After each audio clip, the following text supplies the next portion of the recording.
Turkey needs unequivocal political and administrative approaches to stop women murders, yet the government not only fails in endorsing such an unambiguous stance, on the contrary its rhetoric even amounts to acquitting the killers, according to a representative of a women's NGO.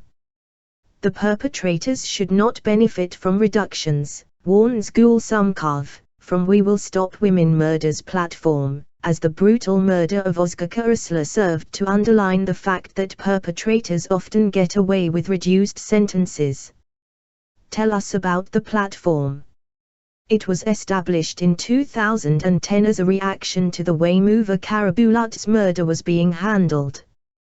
The truth about a young woman's brutal killing was being blurred, and in fact, there were official statements, including from then Prime Minister Recep Tayyip Erdoğan, putting the blame on the family. There were already a lot of cases of women murders, and since we were expecting an increasing trend on violence against women, we decided to form the platform and to name it after women murders. The tendency was to name them as honor killings, murders of passion. We wanted to name it directly with what it really is to avoid this tendency of diluting the act. We are helping families in their search for justice, thus following the court cases. We are also trying to raise awareness in the public and act as a pressure group for the necessary legal and administrative changes.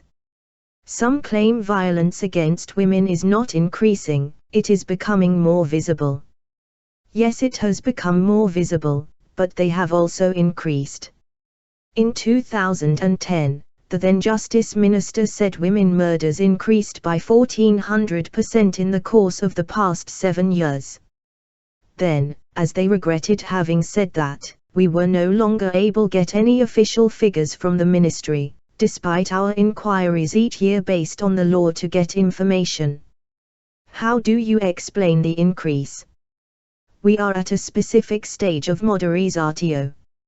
Urbanization is on the rise, society is advancing, and there are consequences similar to those which passed from the same experience in the world. Women are increasingly becoming part of the public sphere.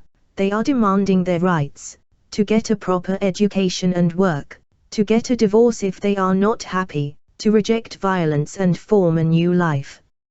In the past, only part of the women, rather, the educated ones fought for their rights. Now this demand is coming from all segments of society. Today, for the first time, a woman in a rural village, who until recently would not even dare to think of having a divorce, can take action. Male dominance is dragging its feet and, unfortunately, as the tradition in our lands is to oppress all sorts of fights for rights with blind violence, men are using violence in order not to lose their supremacy. No matter how painful the reality is about women murders, at the end of the day, we are actually talking about a positive dynamic. If we had a political understanding that drove back the attackers and supports this positive dynamic about fights for rights, a political approach that would encourage women, while intimidating violent men, Turkey would have turned into a beautiful country. So this is a fight for democracy, too, as we are talking about the other half of the society. It is highly unfortunate that women's fight for their rights have coincided with the rule of this current government. Can you elaborate? The government cannot even tolerate seeing the name of a woman in the name of a ministry.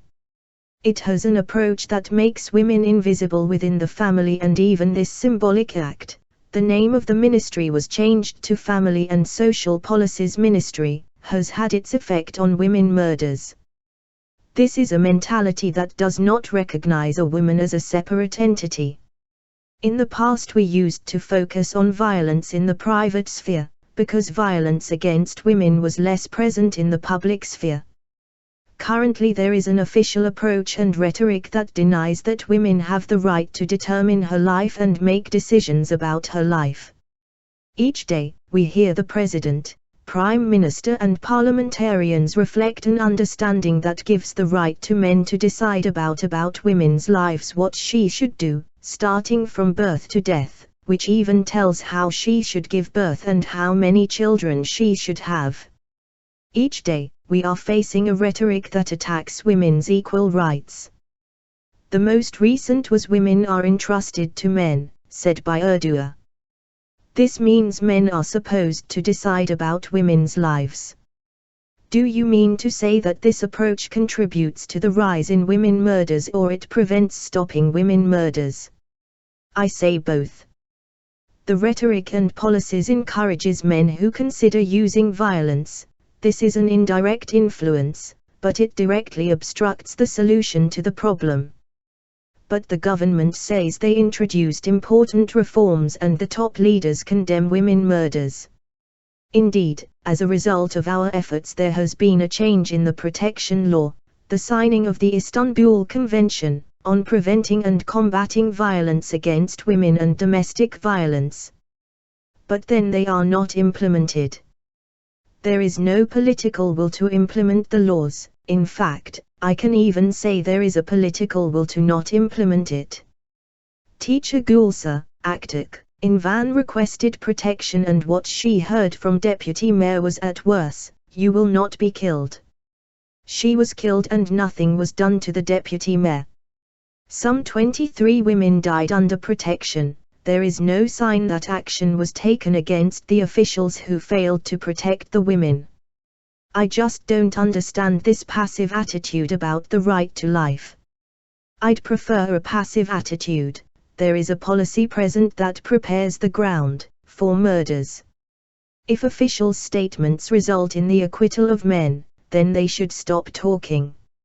Even in the case of Özgecan Aslan, the president succeeded in targeting women, criticizing feminists. Instead of providing solutions, he talked about praying. Turkey has succeeded in its effort to eradicate torture by saying zero tolerance for torture. There was a clear political will. Police officers that used torture were punished, there were trainings, etc. We need both political and administrative clear-cut approaches. Tell us about the shortcomings at the administrative side of the issue. If there is failure in protection, action is not taken against those responsible. Afterward, when a murder takes place, all sorts of baseless claims are voiced against a dead woman who cannot even defend herself in order to benefit from reductions. The smear campaigns against women aggravate the family's pain. As a result of our efforts, they resort less to reducing sentences for provocation. But now they resort to reduction for good behavior and reduction for repentance. What are your demands? Our priority is to have women murders included in the category of crimes that are punishable by aggravated life sentences and that cannot benefit from reductions.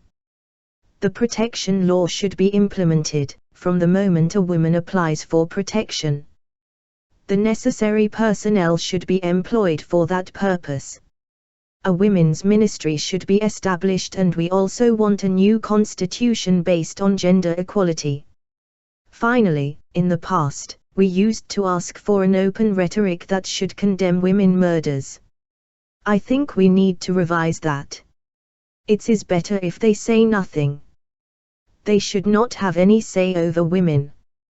Perhaps that would be better. In one of your articles you mention secularism as a must. In a secular country, the state has a role of being an equal, distant referee.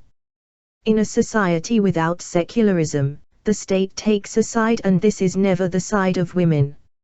In a state without secularism, discrimination against women is easily legitimized.